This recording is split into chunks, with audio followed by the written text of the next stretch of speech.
नमस्कार दोस्तों, हिंदू व्रत त्यौहार में आपका स्वागत और अभिनंदन है। दोस्तों, इस चैनल पर आपको हिंदू व्रत त्यौहार से संबंधित जानकारियां प्राप्त होंगी, तो हमारे चैनल को सब्सक्राइब जरूर करें। आज हम बात करेंगे देवउठनी एकादशी कब है, सही मुहूर्त क्या है, व्रत पारण का समय क्या है और इसकी कथा क्या है। दोस्तों, हर साल कार्तिक मास के शुक्ल पक्ष की एकादशी तिथि को देवउठनी एकादशी मनाई जाती है। देवउठनी एकादशी का दिन श्रीहरि विष्णु को समर्पित है। इस दिन जगत के पालनहार श्रीहरि विष्णु अपनी 4 महीने की योग निद्रा से जागते हैं। इसके बाद से ही सभी मांगलिक कार्य आरंभ हो जाते हैं। इसके अलावा देवउठनी एकादशी भगवान विष्णु को प्रसन्न करने के लिए भी बेहद उत्तम मानी जाती है।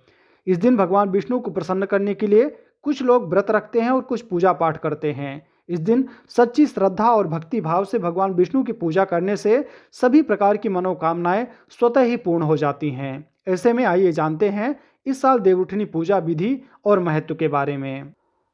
इस साल 23 नवंबर 2023 को देवउठनी एकादशी होगी। इस दिन भगवान विष्णु 4 माह की निद्रा के बाद जागेंगे।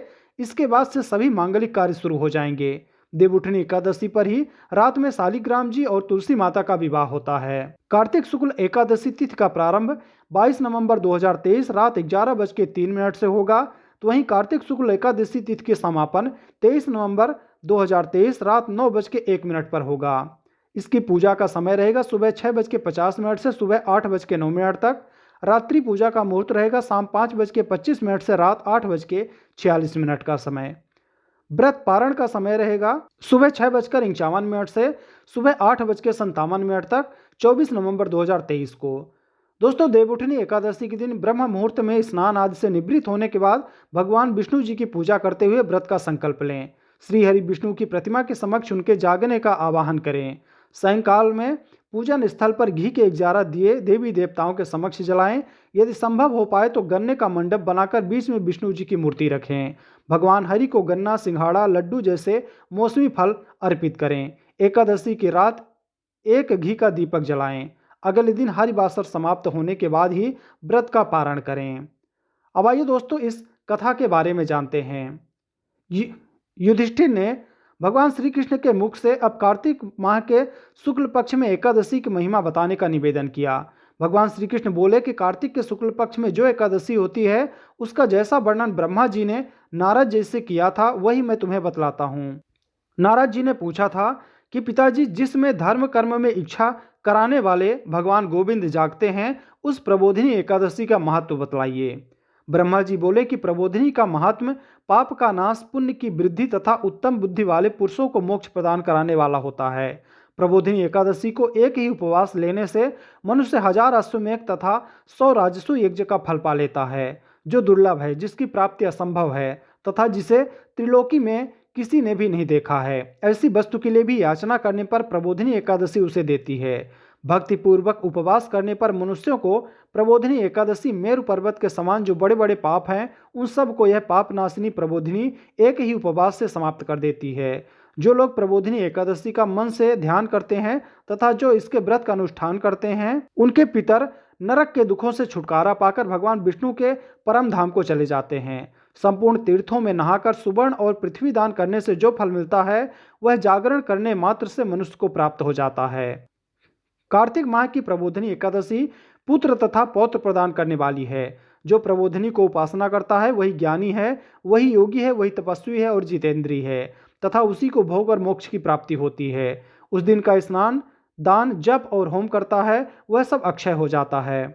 जो मनुष्य उस तिथि को उपवास करके भगवान की भक्ति पूर्वक पूजा करते हैं वो सब जन्मों के पापों से छुटकारा पा जाते हैं। इस व्रत के द्वारा मनुष्य श्री हरि के बैकुंठ धाम को जाता है। बेटा नारद, जो भगवान विष्णु भक्ति में अन्न का त्याग करता है वह 10,000 यज्ञों का फल प्राप्त करता है। कार्तिक मास में शास्त्रीय कथा के कहने सुनने से भगवान मधुसूदन को जैसा संतोष होता है वैसा उन्हें यज्ञ, दान अथवा जप आदि से भी नहीं होता। जो शुभ कर्म परायण पुरुष कार्तिक मास में एक या आधा श्लोक भी भगवान विष्णु को बाँचता है उन्हें 100 गोदान का फल मिलता है। कार्तिक में भगवान केशव के सामने शास्त्र का स्वाध्याय तथा श्रवण करना चाहिए। जो मनुष्य सदा नियम पूर्वक कार्तिक मास में भगवान विष्णु की कथा सुनता है उसे सहस्त्र गोदान का फल मिलता है। जो प्रबोधिनी एकादशी के दिन श्री हरि विष्णु की कथा श्रवण करता है उसे 7 दीपों से युक्त पृथ्वी दान करने का फल प्राप्त होता है।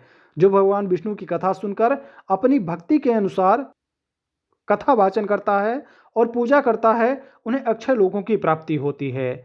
जो मनुष्य कार्तिक मास में भगवत संबंधी गीत और शास्त्र विनोद के द्वारा समय बिताता है, उसकी पुनरावृत्ति पुनर्जन्म मैंने तो नहीं देखा है। जो पुण्यात्मा पुरुष भगवान के समक्ष गान, नृत्य, वाद्य और श्री विष्णु की कथा करता है, वह तीनों लोकों के ऊपर विराजमान होता है।